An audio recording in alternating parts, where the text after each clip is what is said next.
तो आज की हम इस क्लास में रोलिंग ऑन इंक्लाइंड प्लेन का एक शॉर्ट एंड स्वीट रिवीजन करने जा रहे हैं। राइट, मैंने कुछ यहाँ पे पहले से लिख के रखा है। ठीक है, अब स्टार्ट करते हैं।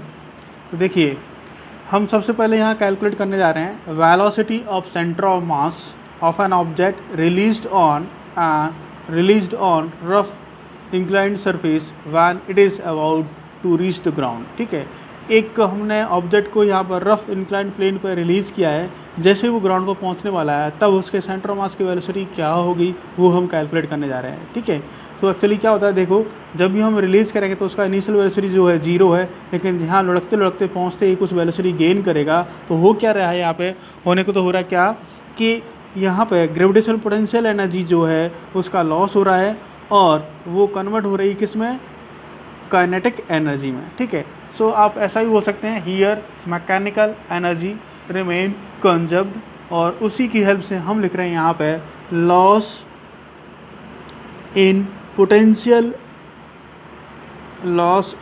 Potential energy is equal to gain in kinetic energy. ठीक है, तो लॉस इन पोटेंशियल देखिए ये इस लेवल से, ग्राउंड के लेवल से एस हाइट पे, तो यहाँ आने पर कितना लॉस होगा, तो उसको आप लिख सकते हैं mgh। m is the mass of an object. ये ऑब्जेक्ट कौन होगा, एक रिंग हो सकता है, डिस्क हो सकता है, एक सिलेंडर हो सकता है, हॉलो स्फीयर, इस तरह के ऑब्जेक्ट होंगे जो कि रोल कर पाएँ। ठीक है, और यहाँ पे वो भी कंडीशन कौन सी है, यहाँ पर जो फ्रिक्शन होगा वो सफिशिएंट होगा, जिसकी वजह से यहाँ पर जो रोलिंग हो रही है वो कैसी रोलिंग है, pure rolling. Right, pure rolling की हम बात कर रहे हैं।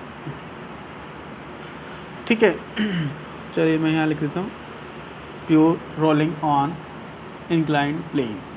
ठीक, so mgh is the loss is equal to gain kinetic. तो जैसे ही हमने यहाँ पर रिलीज़ किया तो ये एक वेलोसिटी गेन करने लगा, और वो वेलोसिटी देती है आपको ट्रांसलेटरी काइनेटिक एनर्जी, साथ में ये रोटेट भी हो रहा है तो एक एंगुलर वेलोसिटी मिलेगा और वो आपको देगी रोटेशनल काइनेटिक एनर्जी। तो दोनों का जो सम है वो हम यहाँ लिख सकते हैं क्या, that one is half m BCm का square plus half I omega square.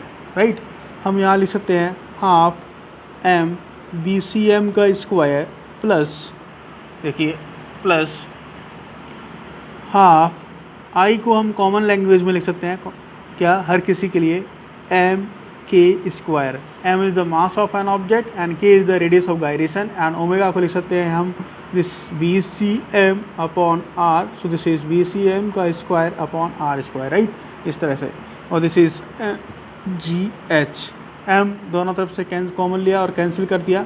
ठीक है, और कैंसिल करने के बाद आपको ये 2 और ये मतलब हाफ हाफ, यदि इसको इधर ट्रांसफ़र करते हैं तो आपको मिलेगा 2gh is equal to this is BCm को भी हमने कॉमन ले लिया और BCm का square, this is 1 plus and remaining k square r square. Right, ऐसा रह गया।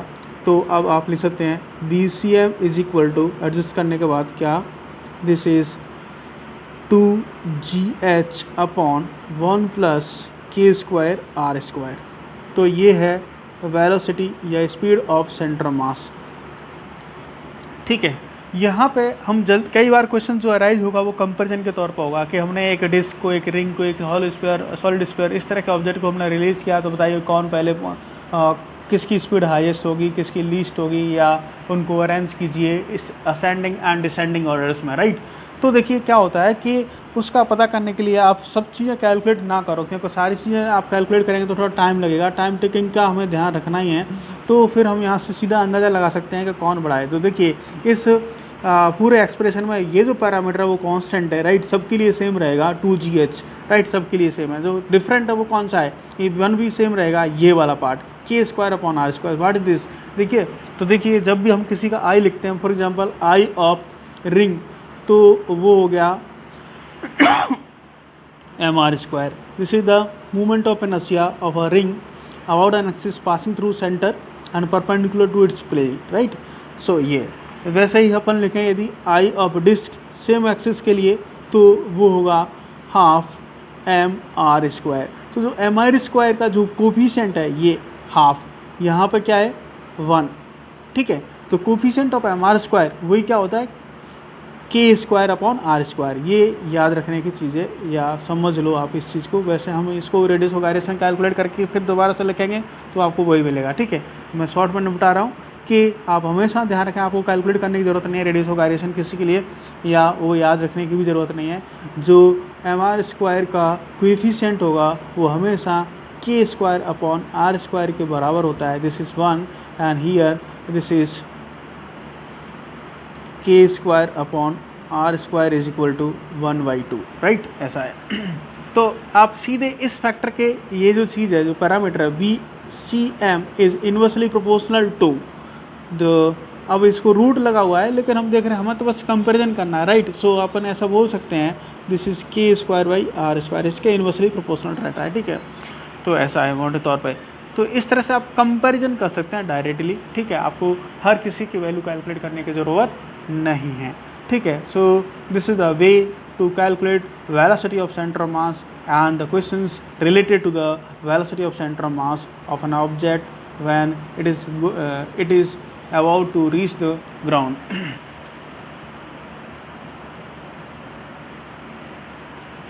अब नेक्स्ट जो पैरामीटर है इससे रिलेटेड वो हम लिखने जा रहे हैं, और वो है एक्सेलेरेशन का, सेंटर ऑफ मास का एक्सेलेरेशन।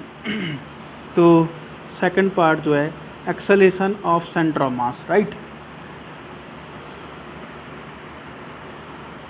तो देखिए ये सेम इस तरह का कुछ डायग्राम, ये है थीटा इंक्लाइनेशन। यहाँ से हमने किसी ऑब्जेक्ट को रिलीज किया है तो यहाँ पे एम जी इस तरह से लगेगा डाउनवर्ड। ये है एक कंपोनेंट एम जी का एम जी साइन थीटा, और ये है एफ फ्रिक्शन फोर्स, ठीक है। ऐसा यहाँ का कोफिशिएंट ऑफ फ्रिक्शन म्यू मान लीजिए आप, और ये है एक और component M G cos theta, ठीक है। ये थीटा होता है और ये परपेंडिकुलर इस तरह से एक force that is normal contact force, right. ये हो गया। जैसे हमने रिलीज़ किया तो देखेंगे आपके ये फोर्स लगेगा, ये भी एक लगेगा, कंपोनेंट हो गया एम जी का, ठीक है। इधर में फ्रिक्शन लगेगा जिसकी वजह से रोलिंग क्रिएट होगा, ठीक है, रोल करेगा वो, राइट। और डाउनवर्ड में एक फोर्स लगेगा एम जी साइन थीटा। तो देखिए हम यहाँ पे बात कर रहे हैं किसकी, एक्सेलेरेशन ऑफ सेंटर ऑफ मास की। तो उसको कैलकुलेट करने के लिए हम दो तरह की इक्वेशन यूज़ करेंगे, तो ट्रांसलेटरी मोशन के लिए, एक रोटेशनल मोशन के लिए। सबसे पहले ट्रांसलेटरी मोशन के लिए देखिए क्या होगा, डाउनवर्ड मूव कर रहा है, so this M G sine theta minus F is equal to M A C M, number 1, right. और इस फ्रिक्शन फोर्स की वजह से ये रोटेट कर रहा है, let this is angular acceleration alpha से रोटेट हो रहा है। सो पहले लिखेंगे torque is equal to I alpha, और यहाँ से लिखेंगे टॉर्क मतलब क्या है वो, F into R is equal to I को हम कॉमन लैंग्वेज में अगेन एम के स्क्वायर लिख देते हैं, ठीक है। और दिस इज़ अल्फ़ा, ठीक। और थोड़ा सा इसको रिजॉल्व करें तो F R is equal to M K square, और अल्फ़ा को हमने रिप्लेस कर दिया A C M upon R से। This is number 2 equation, right. अच्छा थोड़ा सा और एडजस्ट कर लेते हैं इसको। इसको मैंने और इस तरह से लिखा, this is F is equal to M K square upon, ये आर इधर गया तो R square, and this is A C M, और दिस इज़ नंबर 2 इक्वेशन, ठीक है। ये नंबर 1 नंबर 2 दोनों को ऐड किया 1 + 2, ठीक है।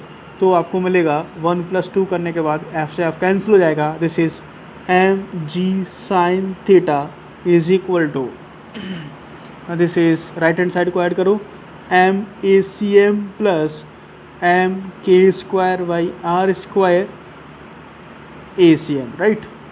तो देखिए यहाँ से अगेन एम कॉमन लेंगे, ये कैंसिल हो जाएगा। This is only G sine theta and this is A C M taken outside 1 + के स्क्वायर बाई आर स्क्वायर, ठीक है।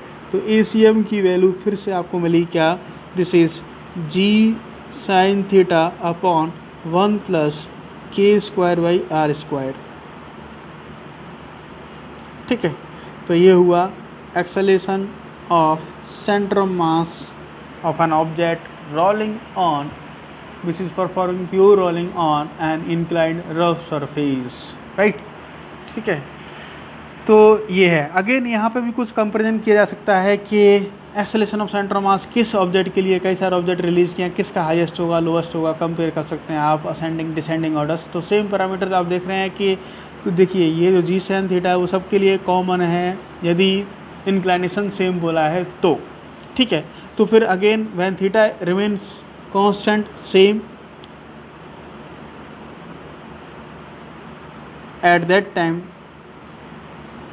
ACM is again inversely proportional to k square by R square, और k square by R square क्या होता है वो आपको सब मालूम है, ठीक है, वो सब मालूम है, राइट, अभी बताया था पिछले वाले सेक्शन में, ठीक है। दूसरा है कि ऐसा भी कुछ केस हो सकता है जिसमें इंक्लाइनेशन चेंज किया हो, मतलब ऐसे मैं 2-3 लाइन निकाल लेता हूँ, ये थीटा 1, ये थीटा 1, ये थीटा 2 और ये theta 3, theta 1 less than theta 2 less than theta 3. So here ACM is directly proportional to sin theta। देखिए थीटा का प्रोपोर्शनल भी होगा क्योंकि साइन की वैल्यू एक्यूट एंगल के लिए हमेशा डायरेक्टली प्रोपोर्शनलिटी में होती है। एकदम तो आप स्ट्रेट लाइन लीनियर पैरामीटर की मैं बात नहीं कर रहा, लेकिन क्या देखेंगे आप, ये देखेंगे क्या कि जैसे जैसे थीटा की वैल्यू इंक्रीज़ करेगी वैसे वैसे ही साइन थीटा की वैल्यू भी इंक्रीज़ करेगी, इसीलिए मैं डायरेक्टली प्रोपोर्शनलिटी के बारे में बोल रहा हूँ, लेकिन लीनियर पैरामीटर या लीनियरली वेरिएशन नहीं है भाई, ठीक है, ये ट्रिग्नोमेट्रिक फंक्शन है, वैसे ही कुछ वेरिएशन है, लेकिन on increasing theta sine theta also increases. So आप बोल सकते हैं ACM is directly proportional to sine theta और कैन से कि directly proportional to theta, right, theta के प्रोपोर्शनल होगा। सो जब जैसे जैसे एंगल बढ़ाएंगे तो देखिए फिर आप ऑब्जेक्ट को सेम करेंगे, दो तरह की क्वेरी हो सकती हैं, कैसे, या तो बहुत सारे ऑब्जेक्ट होंगे तो उस टाइम पे इंक्लाइनेशन सेम रहेगा तो आप इसका वेरिएशन देखेंगे किसका, k square by R square का। ऑब्जेक्ट एक है तो इंक्लाइनेशन चेंज करेंगे, तो भाई ऑब्जेक्ट सेम होने की वजह से ये पैरामीटर कांस्टेंट हो गया, अब थीटा पे डिपेंड करेगा। सो इस चाहे तो यूँ कहो साइन थीटा के प्रोपोर्शनल है या यूँ कहो थीटा के प्रोपोर्शनल, बात एक ही है, राइट। चलिए पर लीनियरली ये रिलेट नहीं कर सकते अपन, ठीक है। ये जो रिलेशन है वो ट्रिग्नोमेट्रिक फंक्शन का जो है वो है, बस ये बात है कि on increasing theta value of sine theta increase करती है, इसीलिए हम डायरेक्टली ऐसा लिख दिए हैं, ठीक है। चलिए